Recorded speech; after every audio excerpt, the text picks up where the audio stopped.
welcome back to the channel. Today we are doing a movie review for you. This one's a little late. We've been a little busy, but we still wanted to talk about it. Today we are reviewing Annihilation for you guys. We went to go see this movie, and going in, I know that I was not hyped at all. In fact, I thought it was going to be pretty average to sub-average quality. Well, before we get started, this is going to be a spoiler-free review. So the first half is going to be spoiler-free. So if you haven't watched it yet, you can stick around for a little while, get our thoughts without plot details, and then we are going to talk spoilers the second half, and we will put a big notification up on the screen so you can't miss it. So, yeah. Yeah, you really need spoilers for this one, but like I said, I thought this movie was not going to be very good.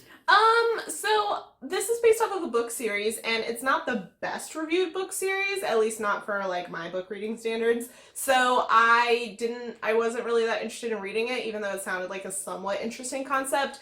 And then the trailers came out and it looked intriguing. I wasn't like overly hyped for it, but I was interested.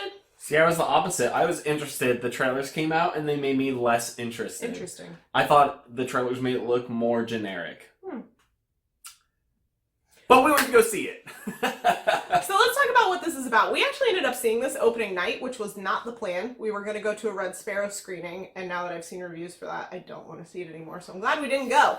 And we went and saw this instead. True, yeah. So they were like, do we go and hope we get into the screening, or do we just go see Annihilation? And that is what we did. It was a good decision. We really liked this movie. Let's talk about why. Yeah, we really liked this movie. Like we said, what this movie is about is a meteor hits the Earth in an undisclosed location. You never really find out where it is, somewhere in America, I think. Yeah. And emanating from this meteor is a growing field. They call it the Shimmer, and it essentially is just like rainbowy goop. And you don't know what it does. So multiple teams have gone into this Shimmer area, and from what we know, no one has come out, and so people just kind of disappear. And it's been like several years or something like that. I don't know. It's been around for a while. Yeah, I don't know how long we don't know how long it's been I guess there. that's true. But essentially, Natalie Portman then has to go in there for reasons that you will discover if you go see the movie. And shit gets wild from there. And we can't really tell you anything more than that. That's about as far as we can go with the plot. But we can talk a little bit about like the characters and performances. I think Natalie Portman actually did a really good job with this. I agree. I think she was really good, and as well as the other performances, this is a women-led movie and a women-led like sci-fi movie, which is just phenomenal. Which I didn't know that going in, and it surprised me when suddenly, yeah, pretty much all the characters in this are female. And I think Natalie Portman does a really good job. She puts on a good performance, and I think the character was a little different than she normally portrays. This character was a little bit tougher, a little bit gruffer. That, and she's a little ambiguous, so you don't really know what's going on in her head most of the time, or like where she stands on a lot of things, and it makes for very interesting character development as you figure things out. And I would say that for most of the characters, they have a lot of depth in this movie, and it takes time to figure them all out, especially without going into spoilers, to find out more and more as you go along.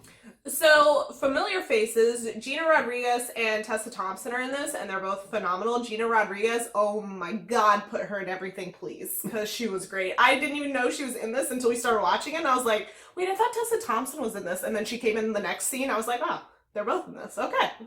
Oscar Isaac is also in this. It's very interesting to me how many supporting roles he takes. I feel like at this point he'd be big enough to, like, be starring in movies. Has he starred in any movies? I mean, he was the villain in an X-Men movie. But that doesn't count as starring in a movie. Like, being the lead.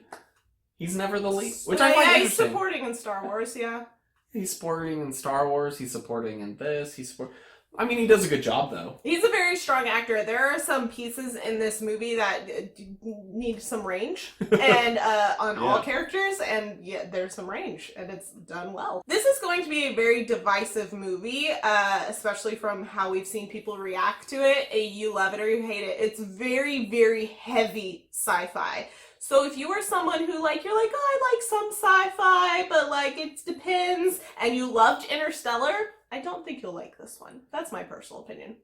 Yeah, I definitely felt like there were a lot of interpretations in this movie, and especially near the end, without getting into spoilers, they leave a lot of stuff like open-ended where there's a lot of possibilities. So like like, two people can go in, watch the same movie, and come out thinking very different things about just how the film functioned and what happened in the film. And This I think has that's caused many interesting discussions between me and my coworkers. It's been delightful. And I think that's very interesting and very cool that a movie can do that, especially one that, as I felt like, was fairly straightforward for a good chunk of the movie, and then really starts to separate itself from the fold of, like, average sci-fis by the end. This movie takes a very interesting turn towards the end, and it's very out there, and it's very bold, and it's something I didn't expect in a blockbuster movie. And apparently the studio pressured the director to change the ending, and he said no, and that's why they kind of dropped the ball on marketing it, because they didn't think it would come across well. And I think it's come across mostly well, but some people have not liked it, and I think that's people who don't really particularly enjoy this genre, or this deep of this genre. Yeah, so I would definitely say that if you are a fan of sci-fis and fan of thinking films, then you should definitely go see this movie. I think it'll surprise you. Yeah, you just need to go in with a very blank slate and just take it as it comes. Don't go in with any expectations, and just enjoy the ride is the best way I could say to go into this if you want to see it. If this sounds intriguing to you at all, I highly recommend checking it out. I know that it's gotten a little bit of a quieter release because the studio did decide not to market it very heavily, and I think they're pulling it from theaters shorter than a lot of other big blockbuster movies. Because I would say when this first got advertised, it was presented as a big blockbuster movie, and then it slowly just kind of got quieter and quieter. And I know in some countries they're not even releasing it in theaters, which is sad. Like, it's just going Netflix. Our Australia buddies are not getting it till like later in the year on Netflix, which is just really sad, because I think this is a really good movie to see in theaters. It is visually stunning. It is great to see on the big screen, and like sound wise, the surround sound is really good for this movie. I will say, if you watch our 2049 Blade Runner 2049 review, you'll know that I mentioned that as someone with panic responses, the sound really bothered me. There's a smidge of that in this movie, but it wasn't enough to like make me want to walk out like Blade Runner did. So if you have responses like that, just be somewhat aware of that. But it's very short. The problem I had with Blade Runner was that it was like the whole length of the movie, whereas in this it was just like at that peak moment at the end for a minute or two. If for nothing else, if you want to encourage filmmakers to take bold directions that might not always go over so well in the minds of the corporate board that makes decisions on how all the movies go, like if you're a little burnt out on how formulaic some movies are, then I definitely think this is a movie you should check out and support, because I think more films should be made with, I think, the courage that this film was made with, and the boldness to do some things that were pretty out there. So with that being said, that is the end of our spoiler-free review. I think we said all we wanted to say, and it's tough to say anything else without getting into spoilers, because there's so much about this film that we do want to discuss. Like we said, there's so much you can discuss about this film. So this is the point where we are going to get into that. So if you don't want to be spoiled, if the movie doesn't come out for another month for you, I do think this movie is better going in fresh without knowing. So I highly recommend, if you haven't seen the film, don't watch any further as we talk about spoilers. When you do eventually get it, especially if you're in a different country who's not getting it for a while, please come back and discuss it with us, because I really would love to talk to you guys about it. Whether you loved it or hated it, because I completely understand why some people wouldn't like this. I'm not the kind of person who's of the opinion, like, if you didn't like what I liked, then you're wrong. Like, it's fine. I want to talk about it either way. So let's jump in. Spoilers! Leave now! Alright, so this film, I think the biggest thing, just got batshit crazy at the end. In the best way. Interstellar got crazy at the end in the worst way. So I think that's my big comparison between these two. Interstellar is, in my opinion, a sci-fi movie for people who are not sci-fi people. So, for example, that movie went off the rails, and I think in the worst way, in that it didn't have any pre-described rules. It just did something weird, and because they could. Yeah. Whereas, while this movie does that, it still feels very grounded in what they did, in what they have explained about the setup so far. And this movie is a movie for people who absolutely love sci-fi and love heavy sci-fi. Like, if you're someone who loves, like, A Space Odyssey, things like that, I think you're gonna love this. Mm-hmm. I'm assuming you've already watched it if you're in the spoiler section, but...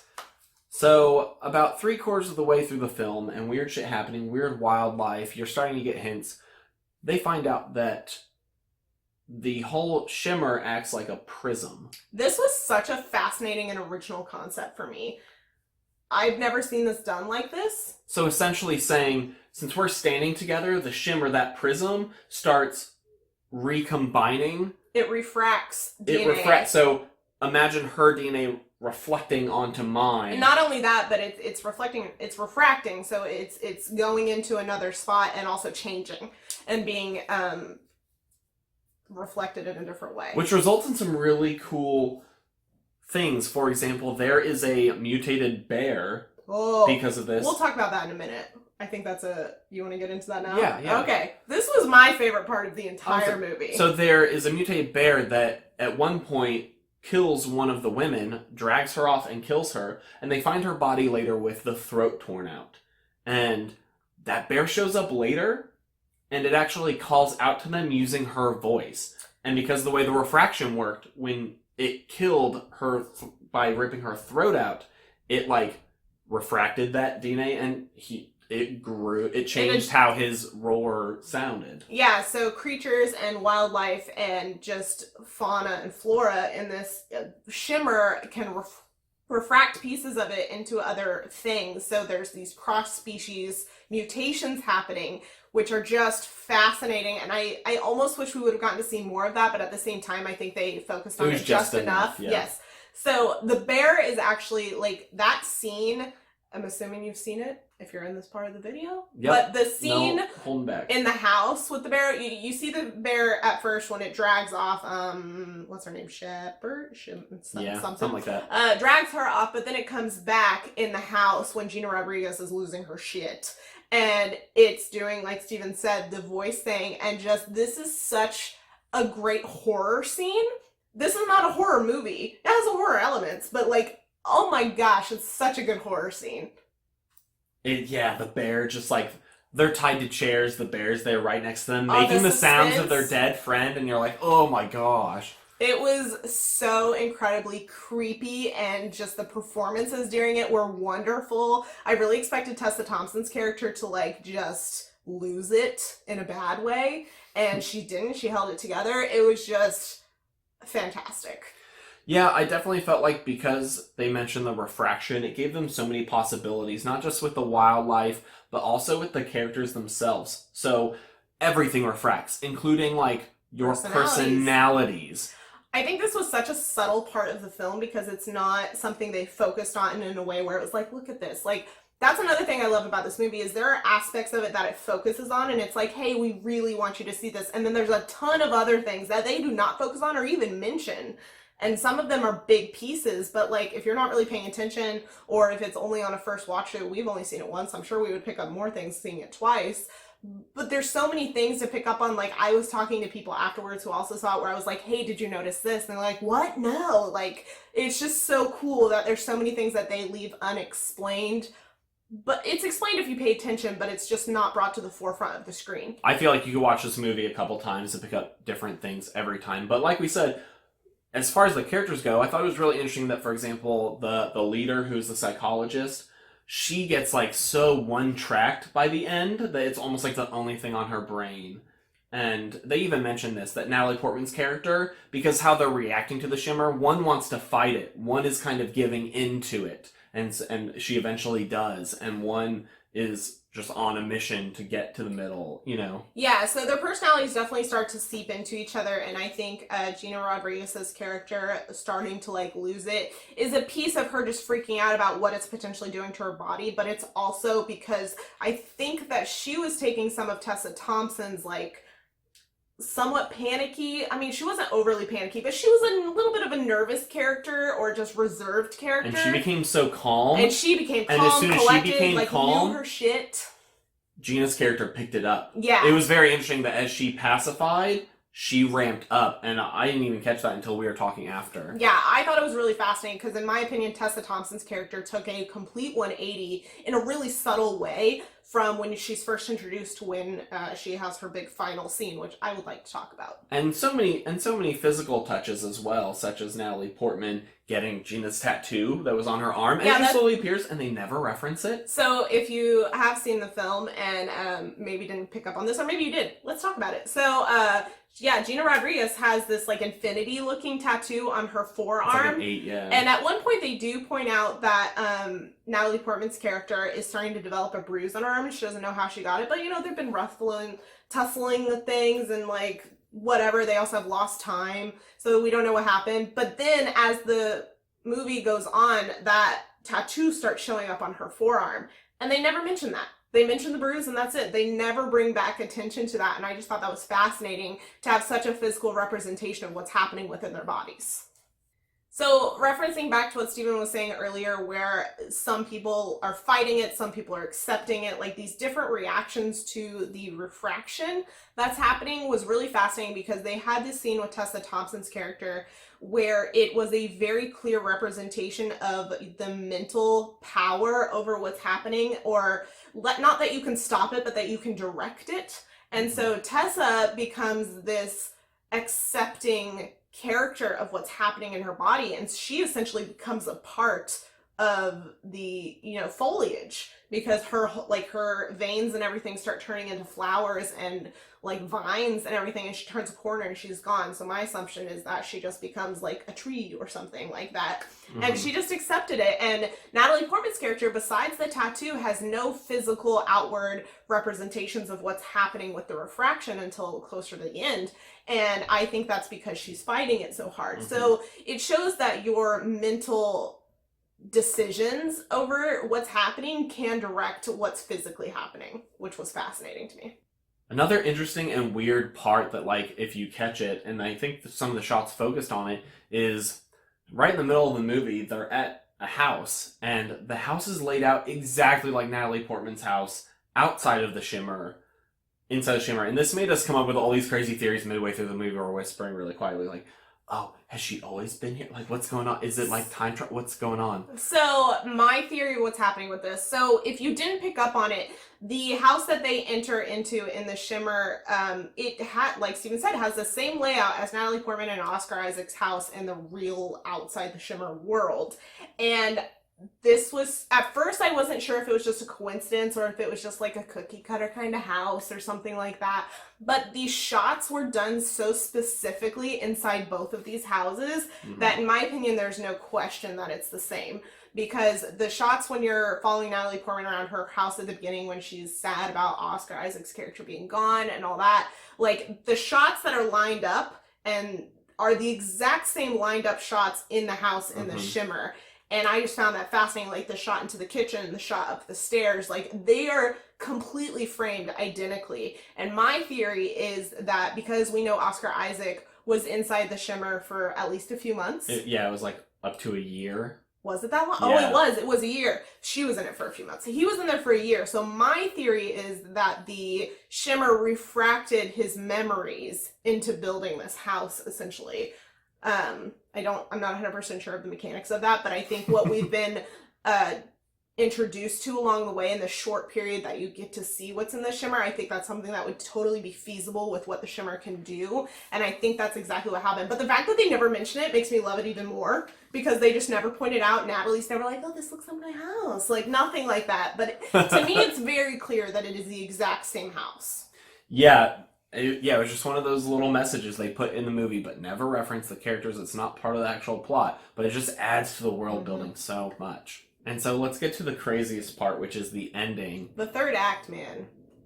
Weird. Best. So, Natalie Portman's character shows up to the White House, which is the center, and you get there, and she walks in, and there is a burned body on the wall, and the weirdest thing, and this is where it starts to get crazy, and there's a camera set up. Yeah, so she's watching the camera, and it turns out that we've been introduced to this concept of like doubles or duplicates previously, because she mentions, somebody mentions it earlier, and then we also see the deer things. They're completely synced up while they move. When they're moving and things like that. So we see that Oscar Isaac, he's talking strangely, and my theory with that is he adopted some things from his teammates who were there before, because we weren't really introduced to all the teammates or anything like that. We just saw a very small snippet of them, and I think like his accent change and just his demeanor change was due to that. And we see that this other person comes into frame who is also Oscar Isaac, like, but slicked back and looks like a greaser. And so actual Oscar Isaac is like, find my wife, and the duplicate of Oscar Isaac is like, okay. And he's weird. They're both weird. Yeah. But I think Oscar Isaac does say that his mind is refracting at this point, and so he's losing himself. Like, he's somewhat at this aware point. of what's happening to him, and that's why he decides to essentially blow himself up, which was surprising and interesting. And so you find out at that point that the Oscar Isaac that you saw at the beginning interact with Natalie Portman is not Oscar Isaac. Like, it is, but it's not. Yeah, it's the duplicate that came to find her and show up, which I thought was like, you're just like, it explains a lot. Yeah. And then we go down into the hole that's there, which what I found interesting about the lighthouse, like visually, is the fact that everything in the shimmer is very lush. It's very colorful, and the lighthouse is completely devoid of color. It's black and white, literally. That's it. And so I thought that was a very interesting design choice. I'm not sure if that's something that came out of the book or if that was a movie decision. Either way, I thought it was good, and I liked what it represented. And so Natalie's got to crawl down this creepy little hole. Where the whole like next 5 minutes of the film, when she like starts, it was just a nope, don't do it, crawling through this teeny hole. It's like this big, and she's like, oh. And so she goes down there, and the psychologist leader, I don't remember her name, but she's already down there, and she's just standing there, and she's talking about like. Well, and her face is like weird, because we as the audience can see her face, but Natalie can't, and her face like looks. I don't know, just like undetailed, like it's kind of a mannequin-esque face. And then she turns around and her face is back. And so clearly something weird's going on, and it starts monologuing about weird shit, and then she starts to glow. Well, and an important detail that we were clued into earlier in the movie is that she has cancer. And I think that plays an important part in this last piece. I could be wrong. This last 15 minutes is so up to interpretation. We just have theories. It appears to us that essentially she explodes, and this energy starts shooting out of her and gathers into this ball. And this ball that's like consuming itself, but like keeping its same shape at the same time. It was visually fascinating. And clearly some sort of extraterrestrial being. But our theory is that it rejected her because she had cancer. And because her cells were already mutating. And so I guess I don't know if the refraction just didn't work quite as well with that, or whatever is in that little hole couldn't do what it needed to, or what it did with Oscar Isaac or Natalie Portman's character. Since our cells have already mutated, that refraction creates an imperfect refraction, and it's clear that it's trying to create some sort of It just seemed to have a different effect on her than it did the other two characters that we saw it interact with. And now we get to the part that I don't fully understand, but I don't think you're supposed to.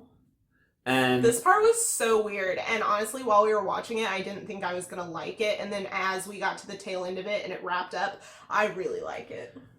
Yeah, and so Natalie's there just staring at this thing, this like undulating orb of energy, and it's like talking to her, but this is the part where, when I mentioned earlier that if you have panic responses to sounds, this is the part that might get you a little bit, but it doesn't last very long, so just be aware. And it takes a little bit of her blood. Yeah, it literally sucks out like from a cut in her forehead or something, like a little drop of blood. And then it starts to transform. And it essentially becomes a duplicate of her, but it's not a visual duplicate. Like, it has this weird metal body thing, which was so strange. Yeah, it starts out as a metal body and it almost appears as a process. And she runs out of the hole back up to the lighthouse. And then the thing's already there. So somehow it got past her and like got teleported. I don't know. And then the weird part is it starts mimicking her actions. Yeah, so it starts being a duplicate, but it's like a mirrored duplicate. This is what confuses me about this part, because the deer that we saw, they were like synced up just next to each other. Whereas in this case, sometimes it was mirroring her and sometimes it was next to her doing the same thing. It was very interesting. Because like the part where it slammed against her on the door was not a mirrored action. It's because it was learning. Is that what it was? That was my thing. Okay. And yeah, and there's such a claustrophobic, creepy moment when she tried to escape out the door, and the thing copied it and like pushed her into the door though, and it was like squishing her so much. Oh, it was weird.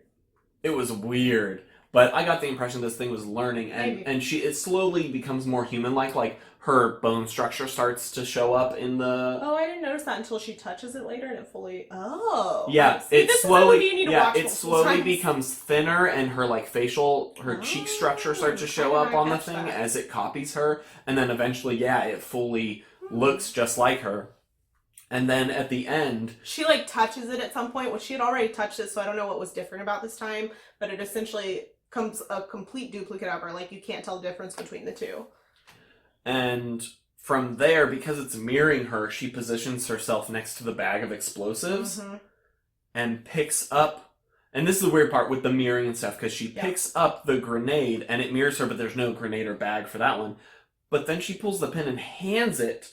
And she reaches out like this, though, and takes it. Yeah, that's why I say it's not a perfect mirror. The physics are different, and so that's confusing, but, like, interesting. I'm not sure what to interpret with that, because then she runs for the door again, and it just watches her. Yeah, so essentially she puts a phosphorus bomb, which is what killed Oscar Isaac's original copy, and it, like...